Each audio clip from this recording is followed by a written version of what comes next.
Okay, we'll go ahead and call to order this meeting of the Ames Parks and Recreation Commission for Thursday, November 16th, 2023. First item on the agenda is the approval of the minutes from the October 19th, 2023 meeting. Anyone care to make a motion? Move to approve the minutes. I will second. All right, motion is on the table for approval of the minutes from October 19th, 2023. Is there any discussion? We have one error in the commission present. Looks like Rachel's name was trying to be put in there twice. And the second time it just says Kramer. Oh, So unless so Seinfeld people showed up. So it just shows her name twice. Well, it shows her name, full name, and then just last name. So it So it goes says Rachel Kramer, and then Kramer. Tyra, and then Kramer again, Oh, all right. So but not Rachel. Oh, sorry. It's just Kramer. all right. So we'll get that corrected.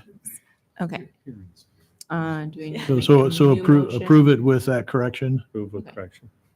Okay. All in favor of approving the minutes from October 19th with the correction of the members present, please say aye. Aye. Opposed, same sign. Seeing none, the motion carries. Next item on the agenda is the public forum.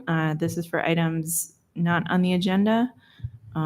If there are any community members that would like to speak in public forum, we just ask that you state your name and address and limit your comments to 3 minutes.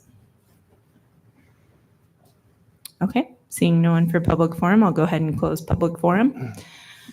Next item on the agenda is the Homewood Golf Course 2023 season review. Yeah. So we have two individuals, two of our staff members. We have Nate Peets, who's recreation manager, oversees the clubhouse and operations. And we have Pat Wienia, who's our turf maintenance supervisor. And they're here to go through the report. All right. My name is Nate Peets. So a little about Homewood this year. It was a great year. The season was April 1st through November 25th. Typically, we do close for the season October 31st, but we stayed open till the 5th. And soon and behold, we probably could have stayed open a little longer with how nice it was. But we made that decision, and Pat and staff got a lot of work done on the outdoor of the course, which was great. So we were open for 219 days total.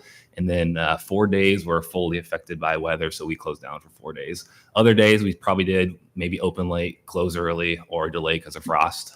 But overall, it was a great season. April's weather was awesome, so we had a good start to the season for sure. A little bit about the rounds.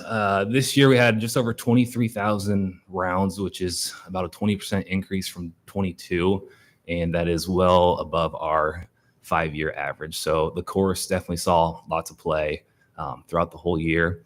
And with that, season pass holders had they had 180 total season passes sold. As a family pass, we count that as one in that 180, not as like a total of 4. So the total amount of members would have been well over a couple hundred there. So, and that is also over our annual 5-year average of passes sold. As far as the staffing inside the clubhouse, throughout the season, we had 13 total staff members, all just part-time. A lot of non-traditional staffing at the clubhouse, which is a lot of working professionals with their second-time job or retired folks as well. Very little college students yet again this year, so we're starting to see that trend of more non-traditional staffing at Homewood. A couple of our golf specials or discount days that we do offer throughout the season. We have Tuesdays and Sundays. We have grandparent or parent-child days. On Tuesdays, it's offered from noon to 3, and Sundays from 4 to close. It's just $10 per person to come out and enjoy the golfing there. We gave out 127 total discounts there, and 57 of those discounts came in July. So midsummer is definitely the most popular time there. And then we also have Mother's Day, Father's Day, and Youth Day. Those mothers, fathers, or youth get to play free with a paying family member there. We only had 27 total free rounds, but 23 of those came on Father's Day. And I do know Mother's Day, the morning had some rain in it, and Youth Day, which was in August, it wasn't the greatest weather as well. So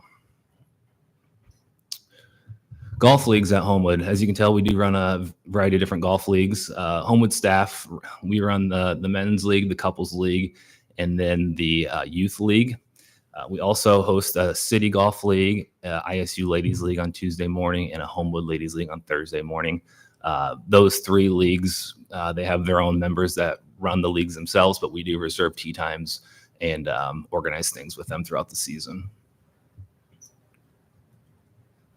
Homewood Scholarship Golf Tournament, that was scheduled for Friday, August 25th this year. It was canceled due to low registration and numbers there. We're evaluating some changes for the 2024 season, but we do plan on hosting that mid to late August again. So we'll have more information coming out within the next few months and go over that this winter. The clubhouse rentals, those have been utilized very well throughout the community. You basically think of an event, we've probably hosted it, if not been asked to host it for sure. As far as some numbers, for the 21-22 fiscal year, there was 122 hours booked. And then the 22-23 fiscal year, it was up to 199. So quite the jump there. And then so far from this current fiscal year, from July 1st to present, we have 80 hours booked, but that number will only go up throughout the golf or throughout the season. And then a few different winter programs that we do offer at Homewood. We have a euchre card league, which is on Monday evenings. We have a cribbage mid-morning and a cribbage evening league that's on Wednesdays there. We're offering a painting with the twist class, which will be an instructor-led class that will bring in all the materials for it, and then participants get to take home their painting there. One will be for a holiday, December 9th one, and then February 10th will be kind of a Valentine's Day themed one there. And then also we have Homewood for the Holidays, which is Santa Claus will come visit the clubhouse. We'll have pictures with Santa. You can do a craft, and then also have a light breakfast for participants there. So that one is going to be here before you know it. And then Pat will talk about the course a little bit. The fun stuff. First, I'd like to say, before I get started, thank my staff for the summer. Most of the year, it was just myself and a retired gentleman, Gary Larson. I would have been in a lot of trouble without Gary. And the same goes for Nate's staff, too. He had a great staff this summer, and a lot of those formerly retired people have been helping us out a lot, and we appreciate it greatly. Going on with the golf course, for the year, it was a tough year just because of the drought. We're getting pretty used to it, and we're also getting used to damage on the golf course. I think I talked a little bit last year too. On the left, that was after we pulled the pins at night and had closed for the night. Somebody went on the golf course and just had a heyday with their golf club, smashing it in the green. And anyone know what happened on the right? Any guesses? Woodchuck. That's a Dog. fox. Fox. Oh. Yep. Fox or coyote. So that's right in the middle of number 7 green. And That's Yep. impressive. and believe it or not, we'd fill it in every morning. The next morning it's dug back up. So what I did was I cut out some sod from the practice green, and now they're digging that hole in the practice green. So they kind of just follow their scent around. It's pretty amazing that they found it. It's probably, I don't know, 700 yards away from the original spot. So, we with all the play this year, that's probably the number one toughest thing with our job is just keeping up with all the play damage, divots, ball marks on the greens. We got a few new tools this year to help us keep up a little bit better. The vandalism thing, we're always going to deal with it. It kind of breaks your heart sometimes, but I'd say most of the time we're able to get it fixed, and barely any golfers know. So with the clubhouse, we added some plants this year. along the landscaping going up. Got a really good deal. They're on sale, so saved some money, and the plants all worked out really well. So on the right, that just shows the benefits of when we aerate our greens on the golf course. That long strand is all the roots from the grass just finding the aerification hole and sinking down in deeper. So it's always fun when we're cutting cups, changing the hole to see your work is paying off for the health of the grass. The golf course is in really, really good shape going into winter. We've been working pretty hard, just keeping it clean with leaves. I think everybody knows where Homewood is and the amount of trees we have out there. It's a chore. On the left, I would say that's maybe just a day or two worth of cleaning up. Luckily, we have a lot of wood line areas that we can just blow the leaves into. And but going into winter, really happy with how things look out there. Everything looks pretty good, especially with the drought this year. Very happy. With closing a little, well, we didn't close early, but I know a lot of people would have liked us to stay open during the nice weather this past week, but we were able to do a project here, number 9 tee. It's a short 110-yard hole, and that tee box just gets tore up. There just wasn't enough space, so we were able to just use dirt from an old green that was hidden back by the woods, and we doubled the size of that tee. And this fall or late fall, winter, we're gonna have to clear a few trees just to open up the view from that left side of the tee to the green. But it'll definitely help us a lot with that tee, keeping grass alive and being able to utilize the entire green. So yeah, that's kind of what we've been working on in the past week, and being closed allowed us to get that done. In all, it was a great year, and look forward to doing it again next year. I am ready for snow. So, any questions? Great job. I was Thanks, glad guys. No one was doing donuts. Nope, not this year. Not this year. I have a quick question. Yep. Do you, I know in the winter, the park is used for, quite a bit of cross-country skiing, hiking, a number of things. Do you typically get any damage from any of that in the winter? So the little bit of damage we get is before the snow cover. A lot of the walkers, when there's frost on the grass, because that's basically just snapping that grass plant and damaging it. But that's really about it. Other than the dog walkers just leaving their bags of feces laying wherever. So, but no, welcome the people to walk around and enjoy the area while they can. So. Yeah, a lot of them are respectful of the greens Yep. and stuff too. So just kind of use the path as much as they can as well. Yep. Mhm. So Pat, maybe when I was at Homewood today, number 9 green, question was asked, is like, do you put something on the greens? Do you cover them? And I said, we don't cover them, but it does look like there was something on there. Can you just maybe talk about that quickly? Yeah, so with the greens, it's bent grass is the variety of grass, and we mow that grass at less than or around 1/10 of an inch.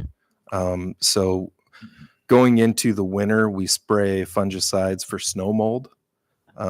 So today, this morning, I was able to spray those greens, and that'll protect the plant for about 120 days of snow cover if we ever get that. But so yeah, just protecting the asset of the golf course throughout the winter. So Does that turn it brown, or does it affect? So what I do is I use a dye. It's basically like a food coloring almost when I spray, and it's a dark green. Oh, so you can kind of see where you spray. So yeah, Gotcha. it looks really nice today, doesn't it? Yeah. And really what what that helps me out with in the spring is just the darker color. It can help melt the snow a little quicker and get the course open a little quicker if snow lingers. So, yep. Yeah, if there are no other questions, I would just and thank Nate and Pat and their staff. If you noticed, even last year was a good year. 4,000 more rounds, this year. Exceptional. And I think it's really a tribute to these two and the rest of our staff and the condition of the course. So they do a phenomenal job, and thank the two of you and the rest of staff for everything that you do for that course. And even those pictures, it's a beautiful course. It Even is. if it wasn't golf, it's beautiful. Yeah. And you go by there, it looks great. So thank you. Yeah. You bet. All right. Thanks, guys. Thank you. Thanks. Thanks. Okay. Next item on the agenda is the 2024 to 2029 capital improvements plan. Yeah, so with this, not going to go through, we'll go through what we have in the plan, right now, which is what we're presenting to the city manager, and we'll have conversation. And just as a reminder, the December 7th at that meeting, it's a special meeting. We'll meet with the city manager, and you'll be able to go through. We'll talk about the final, not quite the final, but close to final capital improvement plan, the CIP, and then you also have an opportunity to ask other questions like you've done, and share some things as well. So with it, shared this before, with kind of, this being, a catch-up year with 24, 25, just with the number of projects and so on. So we'll just kind of, run through what we have in each of these years. And again, just as a reminder, for 24 or with the CIP, it is a 5-year plan. And but when council adopts it, they adopt the plan, but they only allocate funding for year 1, of the plan.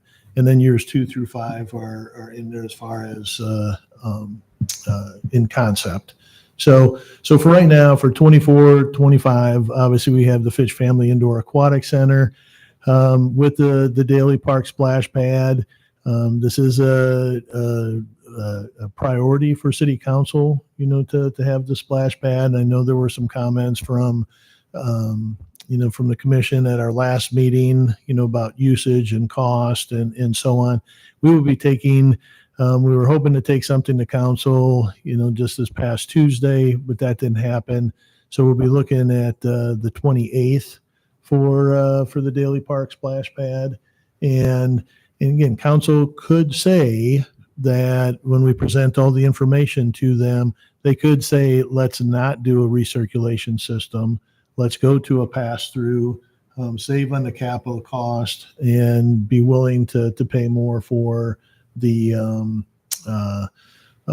operations. So that's what we'll be presenting to them, giving them options and seeing what direction they want to go. So for right now, though, we're putting in extra money, to accommodate a recirculation system and the restroom and the showers.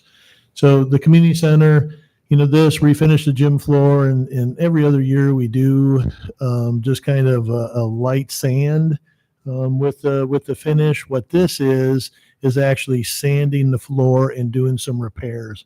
It's I think we had this in maybe year 4, but we moved it up to this next year because we are seeing a little bit more, I don't want to say damage, but there are some more cupping, and there are some places where the boards are coming up, quite a bit along the west wall.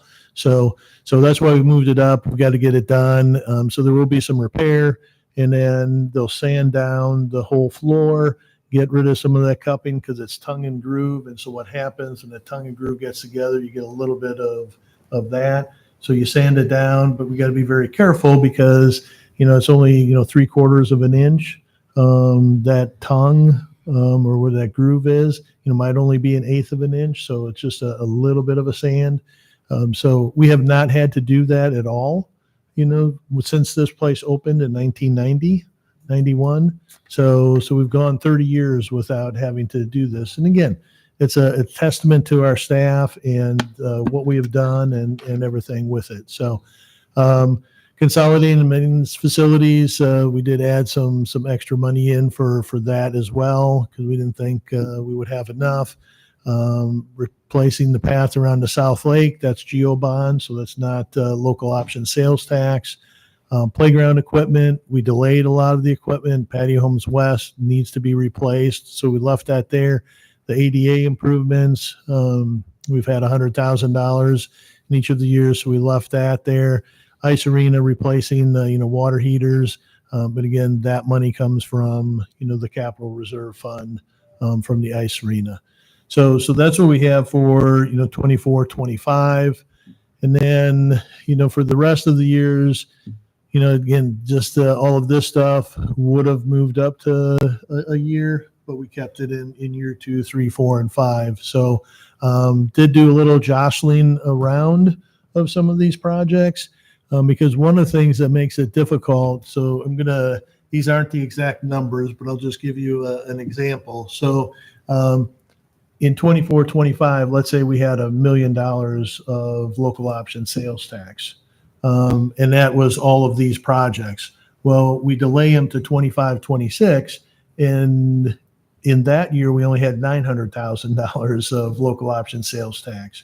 And then, we move, maybe in year 3, we only had 800,000 of local option sales tax. So what you can see is if we move $1 million and we only had 900 in the forecast, we have to move some things around.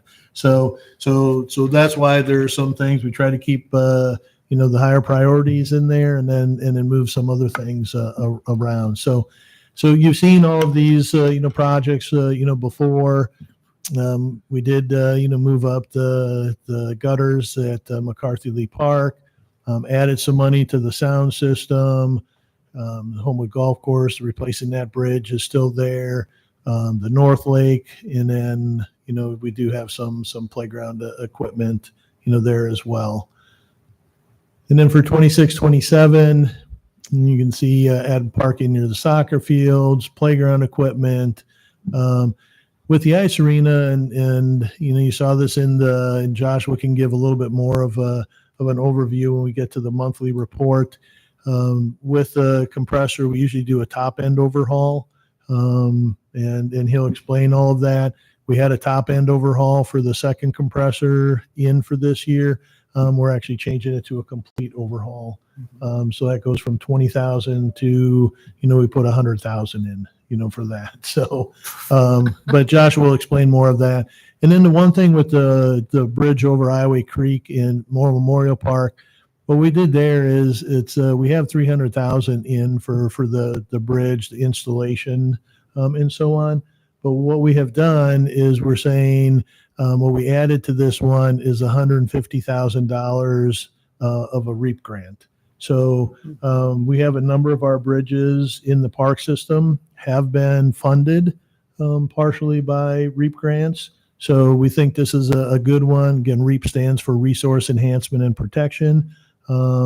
So we feel that this would be a good project to do that. And we have had, conversation about maybe some of the other projects that we have on here too.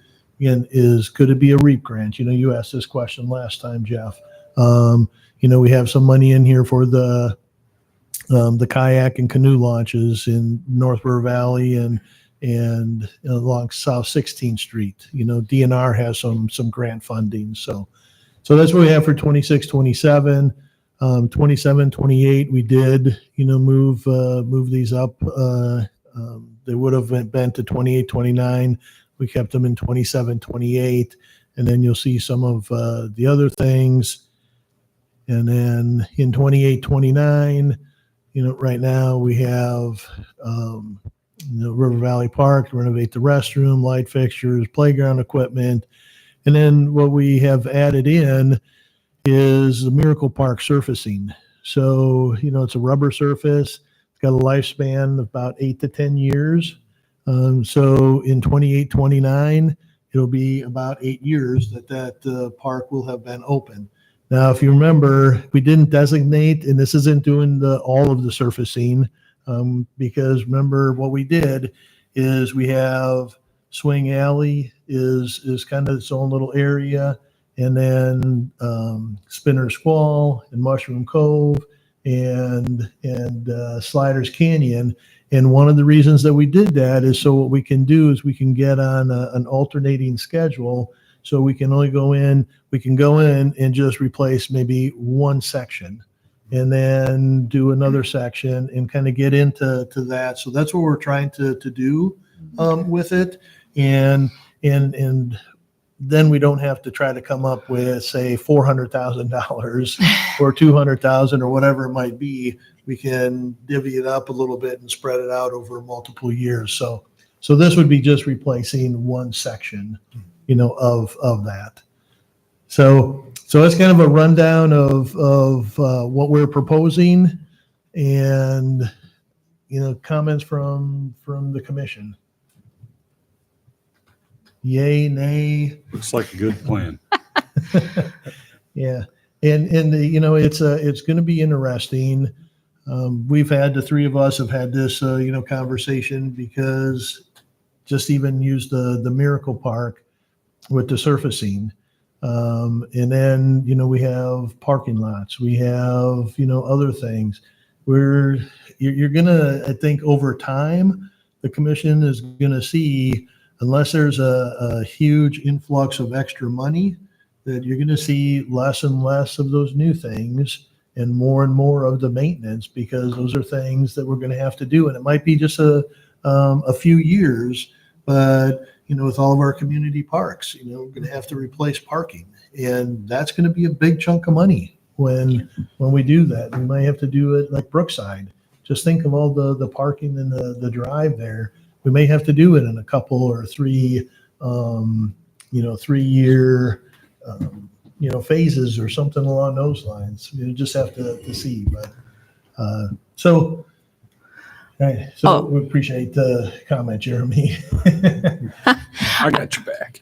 I think that even in the last 5 years since I've been on commission, we've experienced just a huge amount of growth in terms of facilities, and we're kind of still in that growth phase right now. And I don't think it's unreasonable to say, we're going to enter kind of a maintenance, we're not going to have as many new facilities, but I think, we talk about it every year, the importance of maintaining what we have. And you speak to that regularly, just the very diligent maintenance at the golf course, at the community center gym, at the ice arena, like that really saves us down the line in terms of replacing things, and so, yeah, you're spending more of your time, staff time, maybe financial year over year on maintenance, but you're not having to replace that, gym floor every 10 years or something. So, Right. yeah. And one of the things I'll say too is with all of our other projects, that we have going on, when projects are done, there are times when we have savings. So generally what happens if we have those savings, what we're able to do is we're able to maybe use some of those savings for some of those pop-up projects, or maintenance things that, hey, we weren't really planning on and happening. So I know last time we talked about the skate park and needing to do some things. And I know, Nathan, you had made some comments. You don't see anything in here right now because Joshua has made multiple contacts, multiple calls to find out, just to get somebody to come in that's an expert in these areas and tells us, what it's going to cost, what we need to do. And we're just not getting some of these contractors, these vendors to call us back. So it's really hard to include some of those things. So So with that, hopefully what we'll do is we'll finish up some of these other projects. We'll have some savings. In the meantime, somebody will get back to Joshua, and then we can get a better feel for what it's going to cost, and then we can get those things repaired. So it's not that we have forgot about it.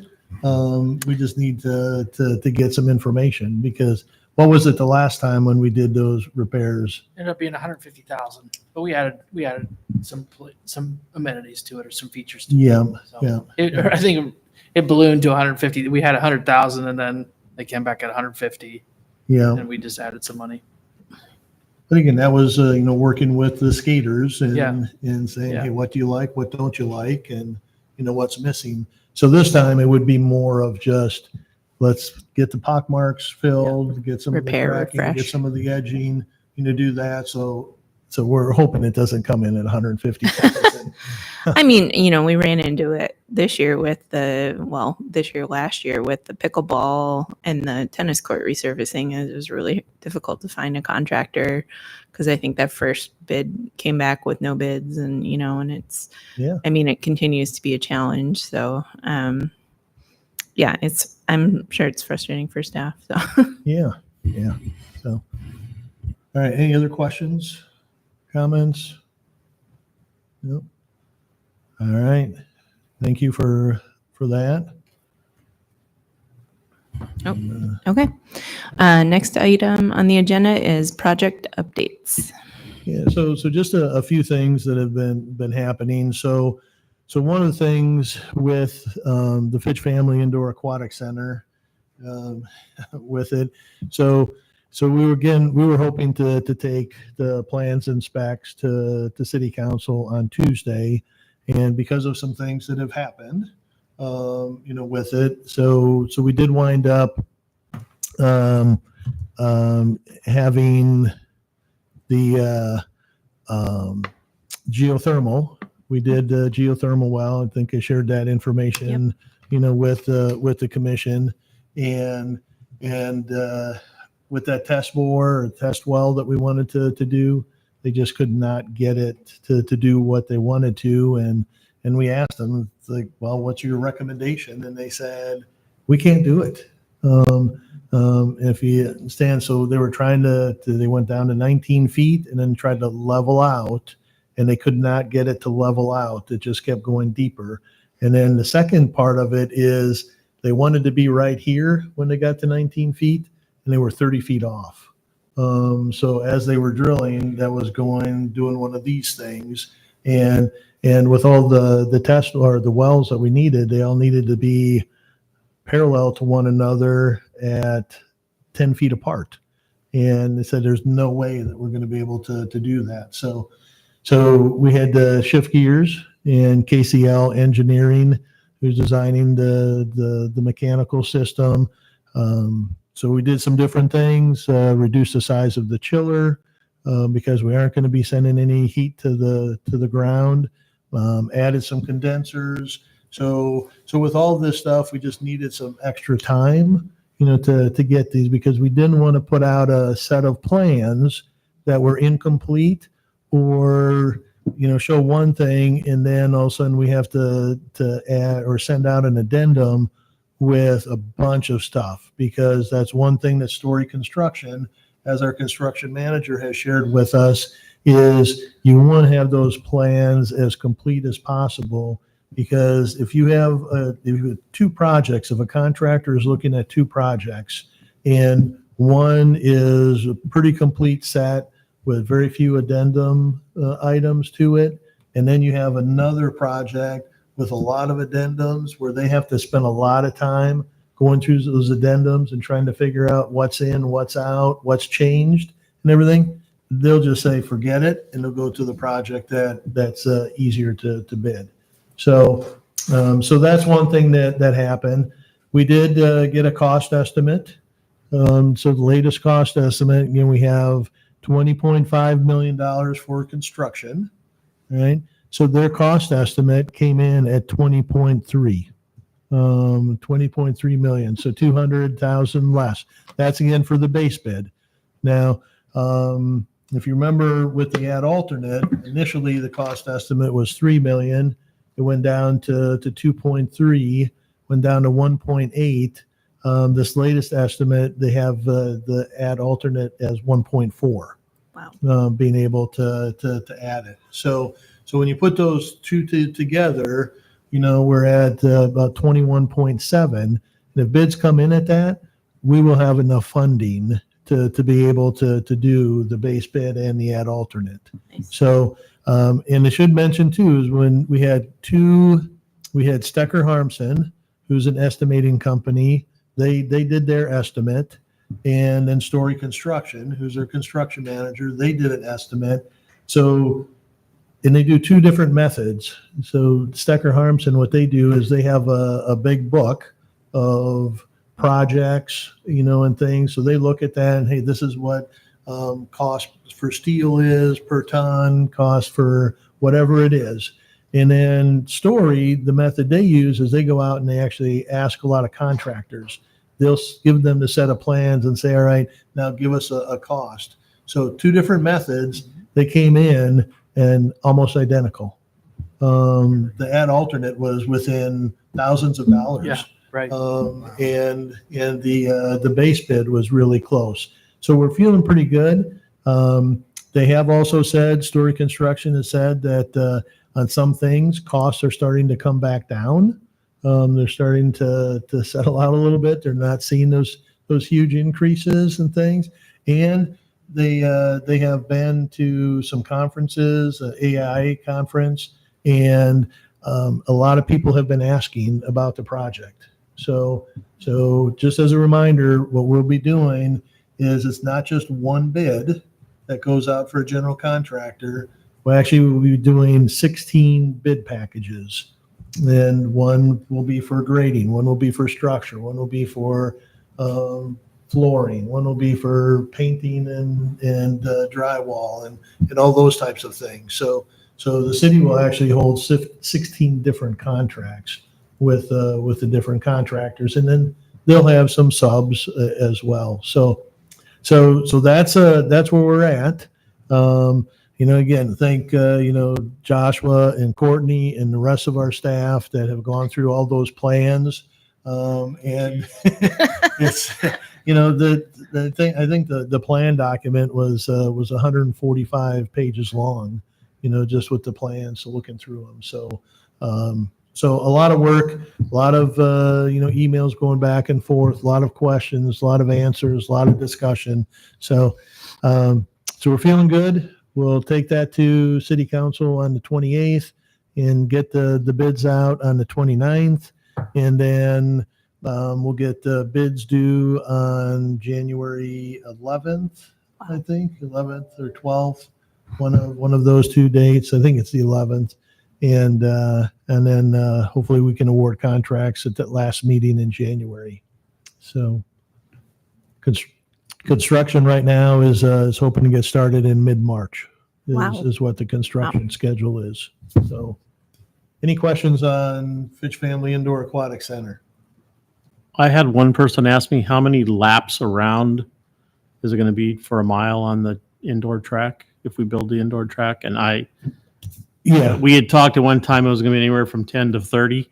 And so did we narrow it down? Yeah. So what we're doing is we're actually really calling it a walking area because with a track, people think they can run on it. This is really just for walking. 19 laps. 19. Yeah. So it'll be similar to like walking around the gym. If you went down to the community center gymnasium, walked around the gym, it's probably just about that same amount, about 19 laps. And again, this is one that, council had this question, could we make it bigger? Could we do this? And it's like, you guys are now getting excited that we could do the ad alternate. Now, if you want to make the building bigger and so on, we only have so much space, and that's going to cost more money and things, and it's going to delay the project to do a lot of redesign. So I think I mentioned this before, maybe I haven't. But last year, part of the CIP process, we did bring up to city council about doing maybe some type of a field house. Yeah. With some gymnasiums, maybe an indoor playground, and so on.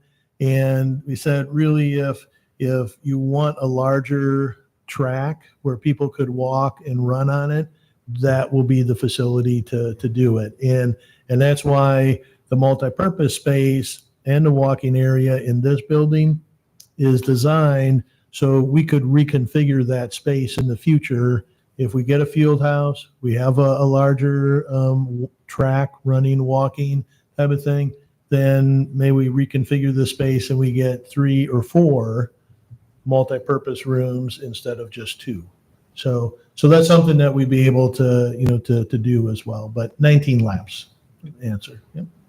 Any other questions or comments? No? All right, then I'll move on to Stephen L. Shanker Plaza.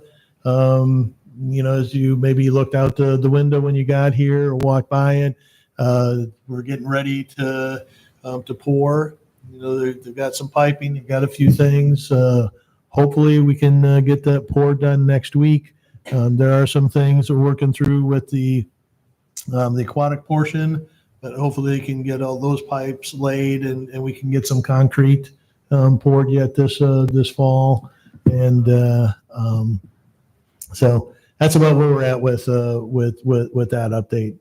You are seeing some progress. Things are moving forward, and the goal would still be that the plaza could open late spring, because we really want to get all the landscaping done. We want to make sure that we have grass growing and things established before we open it up. So, all right. And then the last one with the Sands McDormand property, we did close on the property, so that is now owned, by the city, which is exciting. So just as a reminder for everybody, if anybody's watching it at home, it just doesn't become a park just because we purchased it and we closed on it.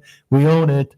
The city owns it. It just doesn't all of a sudden poof. There's a park and has all these amenities. So there are some things that we need to do. We are looking at probably waiting until 2025 to have public input and really getting some feedback on what people are looking for, and then we'll identify funding sources, and it'll probably be a phased project. So again, we could be looking at $7 to $10 million. One of the things, Josh and I met with a design class earlier this semester. It was in September. We've taken them out there. They've toured, the property. They've been out there another time. Just yesterday, they actually did some preliminary presentations on their designs. They were put into groups of 2 or 3, and I went there. One of the neat things, and I'm going to see if we can get this from them, but what they did is they have out of wood. What they did is they went out and they had the students walk like every 50 feet, and they had to take readings, GPS, and all that kind of stuff. It's kind of the relief. And what it is, it's a wood topography of Cool. It's just a square of the 50 acres. And they have 2 of them. One is just kind of solid wood and doesn't show. The other one actually is made that shows the contours, and it's really kind of neat. So I'm going to see if we can get that from them afterwards, and we can maybe put it someplace so people can take a look and kind of get a feel for what it is and so on. Now, some of the plans that I saw yesterday were probably in the neighborhood of $20 million, dollars. But it was neat, because they what they did is they not only looked at the 50 acres, but if we were able to add the 27, into the future, but if anybody can make it, and I can send out the exact information. So I believe on December 6th, they're going to be doing their final presentations at the library. And I believe it's from 12:30 to 3, is something in that Something like that, neighborhood. yeah. Is something like that. But I'll send you that information if you have the time and you want to come in and see, what they've come up with. We gave them feedback. They had instructors, professors that were there, and then they had people that were maybe former students who graduated from Iowa State. I was talking to one lady. She works for a firm in Waterloo. She came down, but they paired a current professor instructor then with people like me or this person from Waterloo, and they focused a lot on design principles and things and stuff, and I focused more on, yeah, that's a good idea, or nah, that's not going to work. Yeah. One place, and it really had a really neat design, but they had a brewery part of the park, and I said, hey, I really like that idea. I'm not sure that the city is going to get into the brewery business, but then they also had a hop garden, That's fun. right next to it. They also, one of the neat things that plan, and this was the one that I liked the most, just because they really did a nice job of focusing kind of, if you did phase 1, all of it was on the 50 acres. And then they had some additional things that if got to 27, you could add those later. But they really did a nice job of keeping a lot of natural elements, adding some active recreation and so on. So there's just a lot of neat things. So we gave them a lot of feedback, and we'll see what they come back with on December 6th. So yeah, so the property's ours, and now we'll put together a plan, and once we have this plan, we'll bring it back to you and share it a little bit more formally as to how we're going to do this and what that time frame is. So any questions about? I have discussed it with a few neighbors in West Ames, but I've tempered their expectations. I'm like, we have to get through the aquatic center first. So like, they are very busy. But yeah, I mean, overall, just extremely positive, a lot of excitement over it. And I think it's great to be able to kind of dream big and think outside the box right now, because it's really, I mean, it's a huge space that, we can think about what, how it best serves the community. So Yeah. And I told the students after the session yesterday, said, I thanked them for their work to this point. And I said, there are some, when we do hire a consultant, there are some things that I saw today that we'll share with the consultant and say, hey, this is something that we saw. How can we incorporate this, or how can we incorporate that and thing? But they look at it. There was one plan. I even made the comment. I said, you have 8 bridges, going over this creek, and those bridges are probably going to be $250,000 a piece. So you got $2 million just in bridges. Yeah.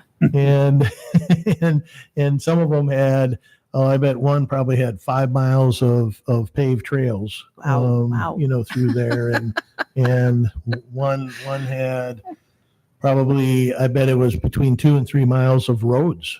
And I said, yeah, this is not what we're really wanting to do. We don't want people driving through this whole thing. One, it's very expensive, and 2, that's not our vision. Vision. Let's try to, keep the cars on the periphery, and get people. We want people to get out and enjoy it and walk it. And one of their responses was, well, but with young kids or older individuals, will they be able to walk all of that? And I said, well, there's other ways that you can do. You can have a long route. You can have some short routes. You can, do some spurs and things to be able to accommodate, different levels. But all you got to do is go up to Ada Hayden, and you'll see, young and old alike walk in that place all the time. So Yeah. so it's a neat thing. What was the class? Landscape architecture, something. Yeah. Do you remember, Joshua? That's more of your. It's their introduction. It's their first. They're in the architecture program, right? It's their first. It's their first. It's their one of their first architecture programs as they get in the program. So they're like third year students just getting into the program. Yeah. And this is like their first architecture course, and it's landscape design. Yeah. So and that's how I was paired with one professor, and she really honed in on the design concepts and the elements and the principles and you show this over here, but that's not really what's going on over here and things. So I learned a lot just listening to her. Yeah. So it was good. Don't discount that brewery idea.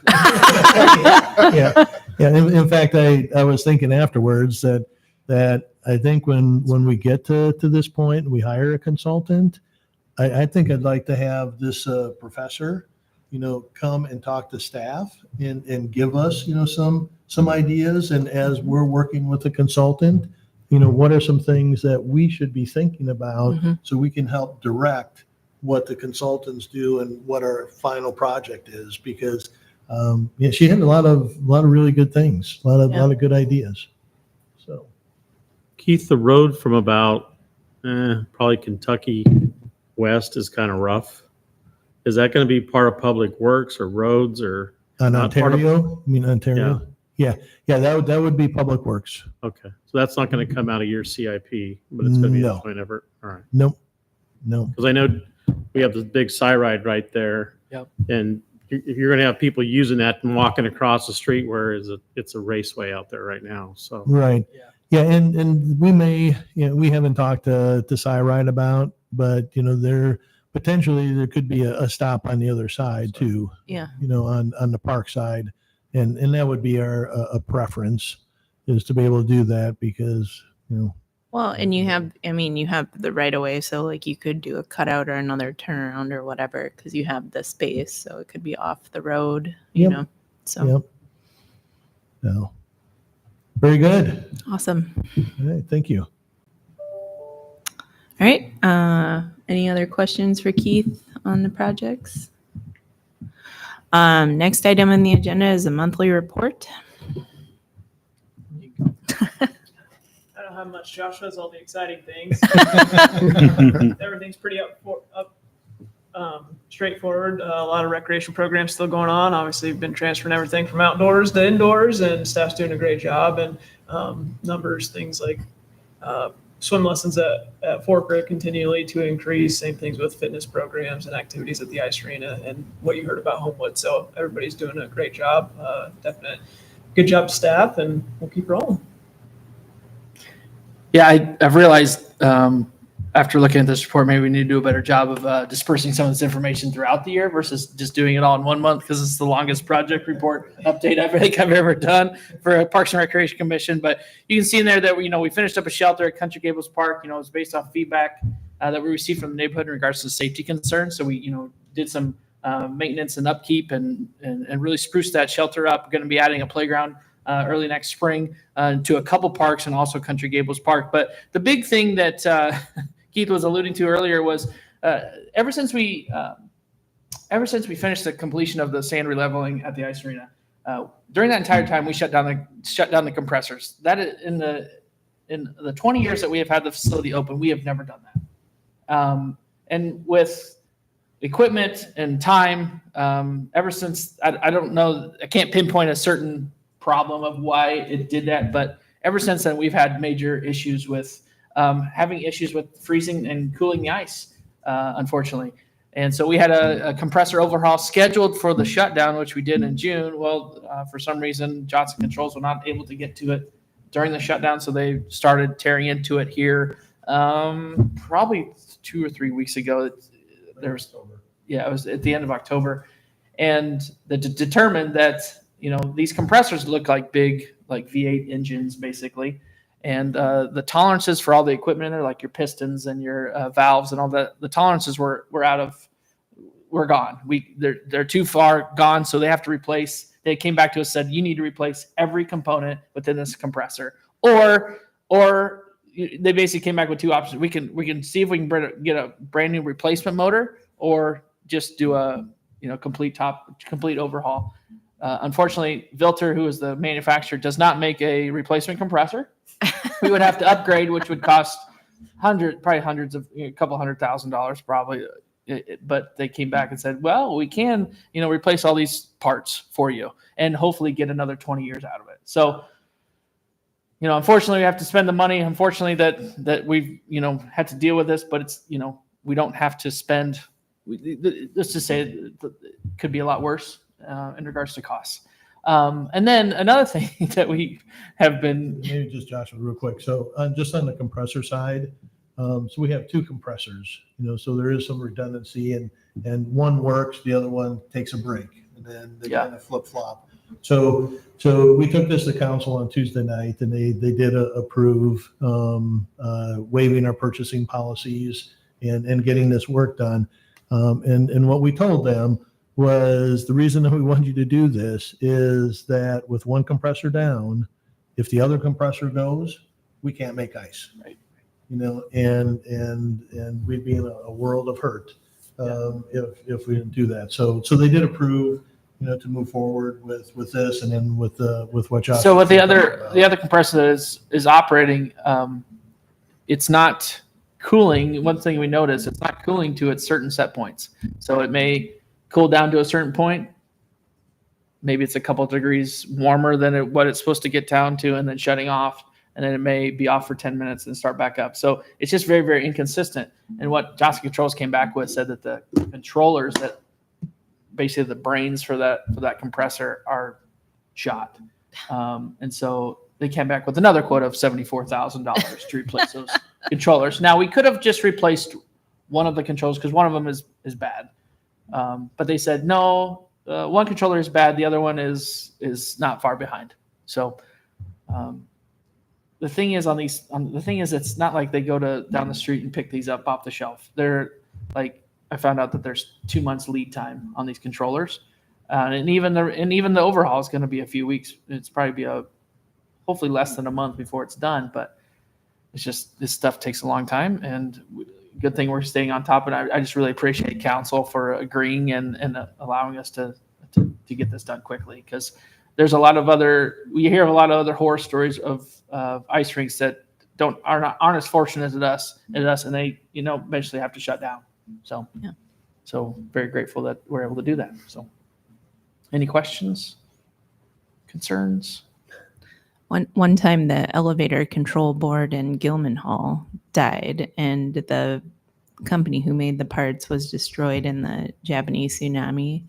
So they had to figure it out and I think they had to eventually replace the whole control board, but it was down for months, like 6 months. It was terrible. Anyway, that's my story. About So like, obsolete control boards. sorry, I didn't mean to interrupt. No, you, it's fine. But what Keith's saying, so we have another top end overhaul scheduled, and we're actually going to move that to a complete overhaul in a couple. I think we just did that one last year, so it'll be a couple years out before in a couple years we'll have pretty much brand new, for lack of a better term, brand new compressors. So so that'll be nice. Yeah. Any other questions for Joshua? Obsolete equipment observations. All right. Our next meeting. Commission member comments.